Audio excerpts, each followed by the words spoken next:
Mo kaisa naidi ang topo thepung kaisa kaimani bono 3 bochor ni bisingono tharinai hine mo kaisa dor variety taklai bai 3 bochor wngkha tei bono ang belai kheno jotno bo khlaikha iko naisikdi taklai khai bubar bo barkha tei buthai bo rotongkha ani top bo kisa chikon kha abagai kaham khai naikolani bo nangkha bisi tabukai ang kotor tobo se ma sese nai iko naidi te kaisa buthai rotomjak ang taklai khai kaham khai no bono teise jotno khainai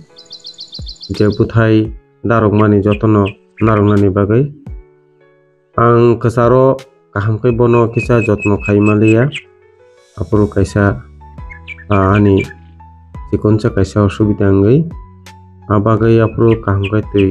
rok rijak wngoi ani ulai rok bo kormoi thambai mani abukai tesa kaham khai jotno khai tongo taklai ni je bubar no ang kaham khai no narangnani bagai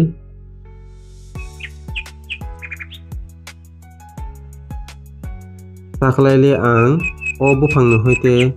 buthai marugano hinui no wansugoi tongo iko naisikdi norokno teise phurungnani muchungkha mo thaipung